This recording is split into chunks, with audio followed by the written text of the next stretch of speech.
الحمد لله رب العالمين والصلاة والسلام على رسول الكريم وعلى آله وأصحابه أجمعين أما بعد أعوذ بالله من الشيطان الرجيم بسم الله الرحمن الرحيم قال الله تعالى يرفع الله الذين آمنوا منكم والذين أوتوا العلم درجات وقال النبي صلى الله عليه وسلم طلب العلم فریضۃ علی کل مسلم۔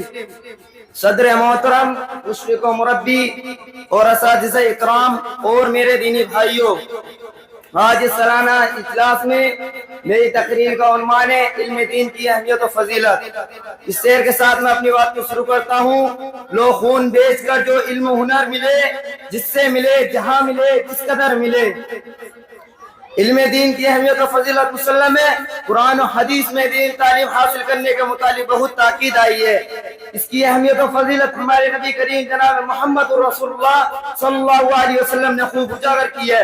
دینی تعلیم جہاں نعمت الہی ہے وہیں رحمت ربانی ہے، جہاں ذریعہ برکت ہے وہیں باعث نجات اور وجہ سربلندی ہے۔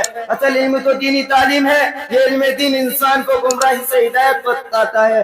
یہ علم دین انسان کو رات تاریکی کے اندھیروں سے نکال کر نور ہدایت سے روشنات کرتا ہے۔ مگر موجودہ دور میں دینی تعلیم سے دوری اتنی بڑھ چکی ہے کہ بہت سارے لوگ جو دینی تعلیم سے بہت دور ہو چکے ہیں، حتیٰ کہ وضو اور غسل کے فرائض تک سے بھی ناواقف ہیں، جو ہمارے معاشرے کے لیے کافی زیادہ شرمناک ہے۔ اس میں محرومی کی سب سے بڑی وجہ اور اہم وجہ یہ ہے کہ ہمارے معاشرے میں والدین کی تربیت کا ڈھنگ بدل چکا ہے۔ اب وہ اپنے بچوں کو دینی تعلیم سے دور رکھتے ہیں۔ دینی تعلیم سبب اسلام اور اس کی تعلیمات سے دور ہونے کے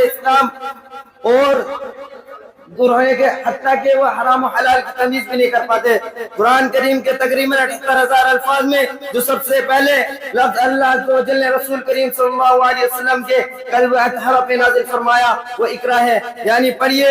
اور قرآن پاک کی 6,000 سے زائد آیتوں میں جو سب سے پہلے 5 آیتیں نازل فرمائی، اس سے بھی قلم کی اہمیت اور علم دین کی عظمت و فضیلت ظاہر ہوتی ہے۔ اللہ تعالی نے اپنے نبی کریم جناب محمد رسول اللہ صلی اللہ علیہ وسلم کی امت کے نام اپنے پہلے پیغام میں دیتے ہوئے ارشاد فرمایا، اقرأ بسم ربک الذی خلق الانسان من علق اقرأ وربک الاکرم الذی علم بالقلم علم الانسان ما لم یعلم۔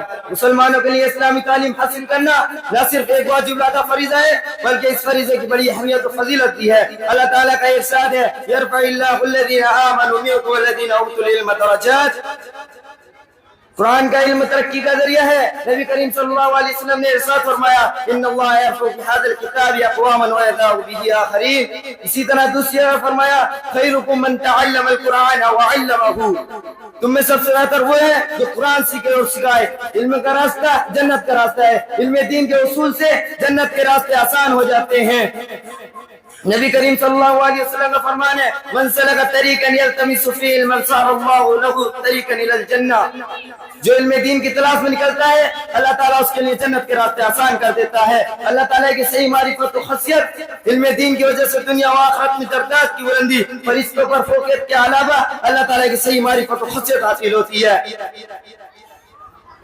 اللہ تعالیٰ کا ارشاد ہے، انما یخشی اللہ من عبادہ العلماء۔ بے شک اللہ سے اس کے بندوں میں علماء ہی ڈرتے ہیں۔ بے شک اللہ بڑا زبردست اور بڑا مغفرت کرنے والا ہے۔ افسوس صد افسوس، ان سب فضائل کے باوجود بھی آج ہمارا معاشرہ دینی تعلیم سے کوسوں دور ہوتا جا رہا ہے اور دن بہ دن دینی علوم سے دوری میں اضافہ ہی ہوتا جا رہا ہے۔ اس پر جتنا افسوس کیا جائے کم ہے کہ ایک بچہ مسلمان گھرانے پیدا ہونے کے باوجود بھی صحیح کلمہ پڑھنا نہیں جانتا اور قرآن مجید کی چھوٹی چھوٹی صورتیں بھی صحیح ڈھنگ سے نہیں پڑھ پاتا۔ اسلام کے بنیادی عقائد اور وہ ضروریات دین کا جن کا ایمان و دار مدار ہے اس کا بھی علم نہیں رکھتا۔ شہر گاؤں دیہات ہر جگہ بقدر ضرورت دینی تعلیم کا فقدان ہے۔ دنیاوی تعلیم شریعت میں منع نہیں ہے، لیکن شریعت کو پس پوش ڈال دینا اور دینی تعلیم سے اکثر غافل ہو کر زندگی گزارنا دنیا میں بھی نقصان دہ اور آخرت میں بھی نقصان دہ۔ حالانکہ دین کا اتنا علم سیکھنا جس کے ذریعے انسان اپنی زندگی شریعت کے مطابق گزار سکے۔ ہر کلمہ کو پر فرض ہے تو اس کا تعلق عقائد سے، عبادت سے، معاملات سے، معاشرات سے۔ دور حاضر میں علم دین کی اہمیت اور اس کی ضرورت شدید ترین حد تک پڑ جاتی ہے۔ اس بات سے موجودہ صورتحال کے مطابق بخوبی اندازے لگایا جا سکتا ہے کہ اس وقت اسلام کو بہت سارے چیلنج کا سامنا ہے۔ یہ دور فتنوں کا دور ہے، برائیوں کے عروج کا فتنہ، اولاد حق کی بے دینی و نافرمانی کا فتنہ، مال و دولت کا فتنہ، عورت کا فتنہ، کفر اور اہل کفر کا فتنہ، شرک و بدعت کا فتنہ، ایسو پرستی کا فتنہ، الہاد کا فتنہ، ہمیں ان سب صورتحال سے مقابلہ کرنے کے لیے علم دین سے آراستہ ہونا پڑے گا۔ آخر میں اللہ تعالیٰ سے دعا ہے کہ اللہ تعالیٰ ہمیں علم دین سیکھنے کی توفیق عطا فرمائے، آمین۔ وآخر دعوانا الحمدللہ رب العالمین۔ السلام علیکم۔